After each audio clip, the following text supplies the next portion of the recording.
Hey guys, what's up? Welcome back to my channel. Today we are talking about something which I've been speaking about quite a lot recently on my videos, which is our liver health and our skin. And I thought today's video, as I keep talking about it so much, is maybe doing a video to give some tips on how we can support our liver, things that I've done. If you're interested to know more, then just keep on watching. And also, if you haven't already, come join the family, press that subscribe button. I can't lift my arms up too much because these tops, you know what I mean, you go like that and it just pings up. So firstly, I think our liver is an organ which we overlook quite a bit. I think we always focus on the gut health, or we focus on, you know, other, I don't know, elements of the body, and I think the liver sometimes can be forgotten about, and it really should be like one of our top priorities. Our liver has over 500 functions. It is a huge organ in our body. Like, it plays so many roles and it is so influential, especially with our skin health. Now, the real obvious one which people always talk about is the whole alcohol. That alcohol, you know, can really affect our liver. That's why we see a lot of time, like, alcoholics, you know, they lead to like having liver issues and everything, because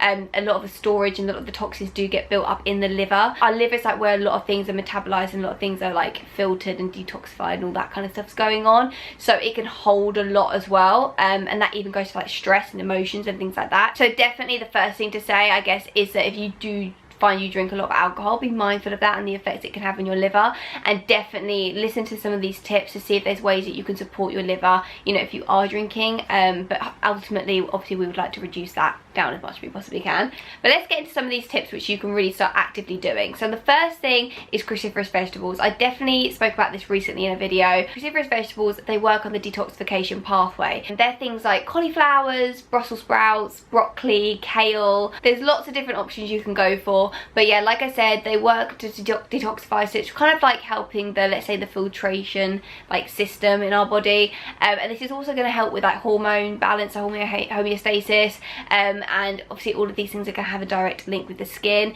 especially with the detoxification. We always speak about, you know, if our body holds on toxins, it will come out in other ways, and our liver is definitely a place where toxins can build up and be held. Also, just want to pop in here, personally, I think just supporting your liver through daily habits is a really great way to go. I mean, some people do talk about doing like liver flushes and liver detoxes and all that kind of stuff.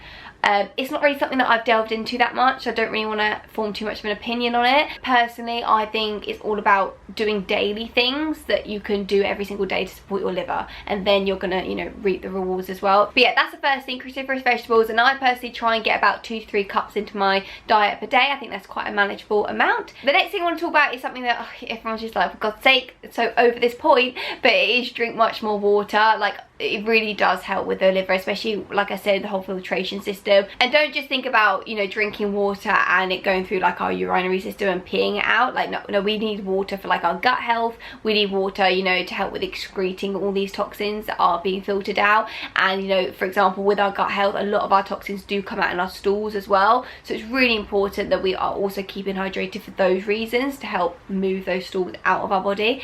That brings me on nicely to the next thing, actually, which is also helping to increase our fibre. Our liver plays a role, you know, with our digestive system, and if we are, you know, excreting toxins out of our liver, they are, you know, going to be excreted out of our body, which usually is in a form of a stool as well. So having fibre in our diet is going to promote that. So the more toxins that we are, you know, getting out of our liver, they're being excreted properly. So that can really help with our liver as well. Another thing as well I read recently, don't quote me on this because I only read it really recently, but about fibre, is that when you eat sugar, if you eat fibre as well, it slows down how quickly that goes to the liver, and it metabolizes it much better. Whereas if you don't have fibre, it kind of goes straight to the liver, and then I guess it's harder on the liver. And also, our liver is also where we do metabolize a lot of our like fats, carbs, and that kind of stuff, and it's where we can build up a lot of fat. That's where people get, like, for example, fatty liver disease and things like that. So the metabolism part is really important as well. So yeah, I read recently that's quite interesting about, you know, make sure you've got enough fibre. It also helps that.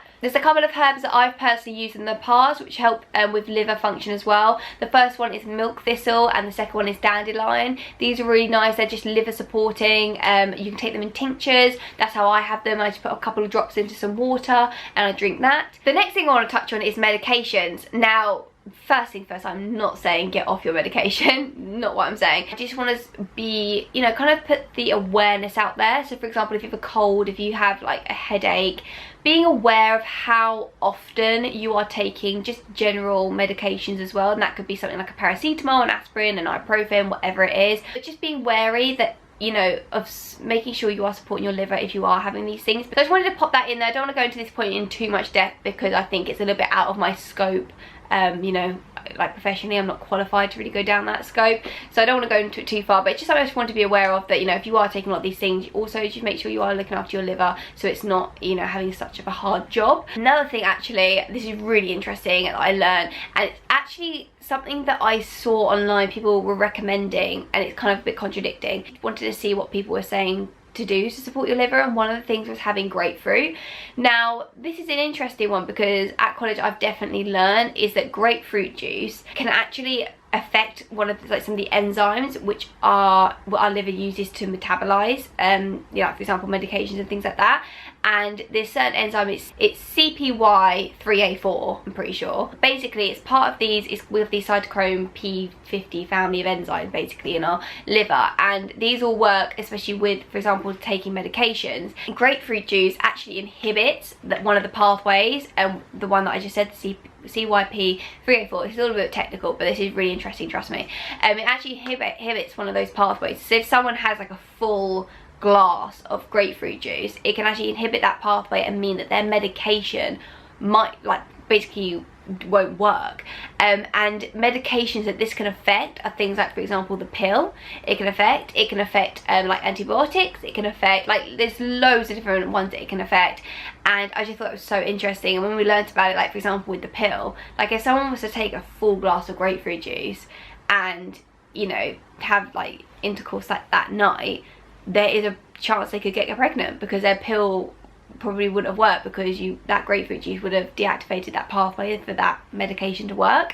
So I just think that is so, like, mind-blowingly crazy, because I mean grapefruit juice, do you know what I mean? Like, if I went on holiday, for example, like, you know, when you go to the buffet and you go pour yourself a nice glass of juice, they always have like things like grapefruit juice. So I'm just thinking, wow, there's these little things that I think feel like a lot of people don't know about, and I definitely didn't know that until I learned about it. Obviously, if you're just having a slice of grapefruit, it ain't gonna do anything like that, but I'm talking about if you like juice like a big glass of grapefruit juice, yeah. Anyway, enough of the grapefruit juice, just thought I'd pop that in there, it's very interesting. The next thing I want to talk about is minimising our toxin exposure. So like I said, our liver is where, you know, toxins can really build up. That's why we're trying to go for food that hasn't got so many pesticides and all like that kind of stuff popped on it. Also the same for when it comes to like meat, for example, with antibiotics, like, you know, all the non-organic and, you know, poor quality meat, they have much more antibiotic levels and like high hormone levels inside them, so they can really put stress on the liver as well. It's not realistic to a lot of us to buy everything organic. I mean, even myself, I try and get the best quality I can for a lot of stuff, but there's things that I cannot afford to get everything organic. So what I would recommend is looking at there's a clean 15 and the dirty dozen.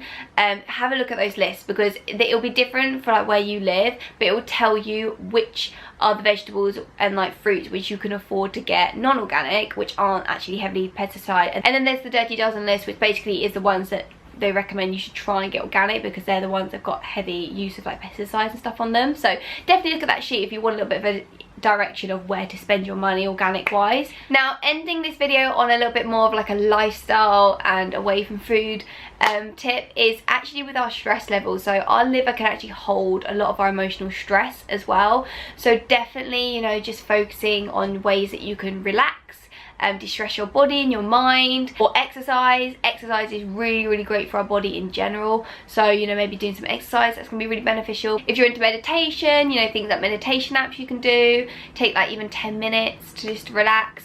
That's something that I really need to practice what I preach, because I really don't meditate hardly at all. I much prefer like reading books and stuff like that. That's kind of like my form of meditation, getting my mind off things.